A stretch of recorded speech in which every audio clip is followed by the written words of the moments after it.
In a league that is constantly begging for starting level quarterbacks, they seem to have been ignoring one that has been right in front of them this entire time, and his name is Gardner Flint Minshew II. Now, for those of you who are not aware, Gardner Minshew is the most underrated player in the NFL. Period. And I said player, and I said period. If you don't believe me, if you don't want to take my word for it, I'm just a talking head on YouTube, right? You don't want to take my word for it? Let's run the stats. Let's take a look. Minshew Mania, running wild since 2019. He was a 6th-round draft pick. Comes into the league with the Jacksonville Jaguars. 41 touchdowns, 12 interceptions in 22 NFL starts. He's thrown for nearly 6,000 yards in 22 games. 8-14 as a starter. Went 6-6 his rookie year. And his swagger, over 9,000 on some Vegeta shiznit. This dude, I've never seen someone who had such great early success in the NFL. 3 years in the league, he has blown people away statistically. He's blown people away with his ability to at least steady the ship at quarterback and be that quote-unquote game manager. Again, I hate the trope of the game manager because everyone assumes that a game manager is just a play-it-safe quarterback. But when you look at those stats, does that seem like a play-it-safe quarterback? I'll show the graphic one more time. 41 touchdowns, 12 interceptions, 22 games. For a dude who was a 6th-round pick. For a dude who is now relegated to being a backup quarterback in Philadelphia. Who was relegated to being a backup quarterback behind Trevor Lawrence in Jacksonville. For a dude who nobody seems to buy as an NFL starter across the league. So much so that you got teams that are begging for Jimmy Garoppolo, right? You have multiple teams that seem to still be interested for whatever reason in Jimmy Garoppolo, yet Gardner Minshew doesn't get any eyeballs. You had a team in the Washington Commanders trade a 3rd-round pick to get Carson Wentz when there was a guy, I know he's in the division, but you're telling me you don't at least make that call? If you're going to offer a 3rd-round pick for a guy that you know, Carson Wentz, all respect to him, I don't think that everything that's happened in his career is completely his fault. But at this point, we kind of know what Carson Wentz's ceiling is. Gardner Minshew is a guy who's entering his 4th year in the league, who has been on terrible teams with the Jaguars, steadied the ship there, who has come in relief of Jalen Hurts and played phenomenally last year in that game he started. You have Gardner Minshew, a guy who in 22 games has thrown 41 touchdowns to 12 interceptions. That is the most startling stat line I've seen of a quarterback in his first 22 starts. And for that guy to not get a chance to be a starter, for that guy to be relegated to the bench, and this is not a shot at Jalen Hurts, because don't get it twisted. I think Jalen Hurts is a starting level quarterback too, and I think Jalen Hurts is the guy for the Eagles right now. I am willing to admit that. I don't think that being in Philadelphia is the best route for Gardner Minshew. I think they have their guy. They have their leader. They have their potential future quarterback.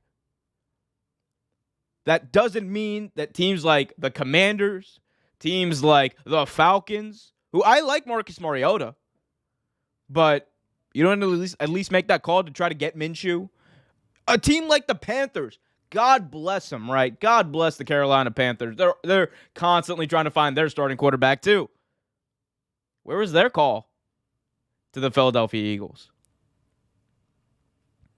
Where is the call to the Colts? They traded away a nice draft pick to get Matt Ryan. Why didn't they make a call? So after all of that, right, it tells me one of two things, right? It tells me either the NFL, these NFL GMs, or for whatever reason, have not been paying attention and they're blind to this. They're completely blind to this. They have not been paying attention. They're not good at their jobs. Or there's something. I don't know what it is. The dude did this, by the way. He put up this stat line with DJ Chark and Chenault being his top receivers in Jacksonville. He was able to do this. He went 6-6 as a starter in his rookie year. In his rookie year, guys. 6-6 as a starter, 21 touchdowns to 6 interceptions. The dude put up better stats than Kyler Murray in arguably a worse situation. He was able to get that team to a 500 record under his startage. Like in the games that he started, he went 500 that year, and he put up an amazing stat line. Yeah, Kyler Murray won Rookie of the Year. I get it, number one pick. There's always that bias. I understand that, and that's no slouch on Kyler Murray. Kyler Murray's a really good quarterback too. But you have all these teams. The fact that the Seahawks, right? Here's my thing.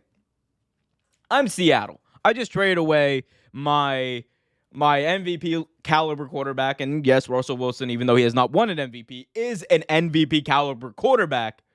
I traded away my MVP caliber quarterback for Drew Lock and a bunch of draft picks and Noah Fant. By the way, Noah Fant, gotta give him his praise. Noah Fant's, I think, the most underrated tight end in the league. But you did all that knowing that you were gonna have Drew Lock and Geno Smith as your two starting quarterback options, and you don't make a call to see, hey, there's a guy in Gardner Minshew, went to Washington State, local guy kind of. Let's see if he can at least sell some tickets and compete. Unless the Seahawks' strategy is just to tank. Unless you're going for full-on tank, let's get the number one pick, and let's get the next big quarterback in that monstrous 2023 quarterback class. That is going to be insane. If that's their strategy, okay.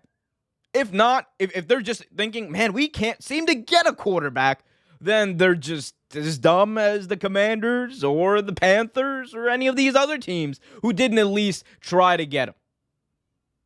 It's absolutely insane. I've been talking about this, by the way, for years, and still to this day, nobody can give me a real answer. I know the real answer, though. Like the real answer is he played in Jacksonville. He was a 6th-round pick. Nothing was expected of him, and people ignore it because he's not the sexy first-round pick. He's not the blue chip prospect that some of these other guys are. I get that. But at a certain point, NFL GMs got to wonder, what does early success in the NFL look like? Because we're coming off a year where the first overall pick in the draft in Trevor Lawrence had, again, he wasn't in a great situation, but had a pretty abysmal year. We're coming off of 3 seasons away from Josh Rosen, Sam Darnold, and Baker Mayfield being run out of their towns. For whatever reason, different situations, but for whatever reason, they were run out of town. And teams still find ways to give excuses and be like, man, we just can't seem to find a quarterback. Maybe you're not looking in the right places. And maybe, just maybe, some of these GMs need to start looking in Philadelphia, because I got your answer, people. And it's Gardner Flint Minshew II. Y'all let me know what you guys think about this. Is Minshew the most underrated quarterback in the NFL? Who do you guys think are some of the most underrated players in the NFL? Let me know in the comment section below. Hit that like button, subscribe, and hit that notification bell so you get notified whenever a new video is released.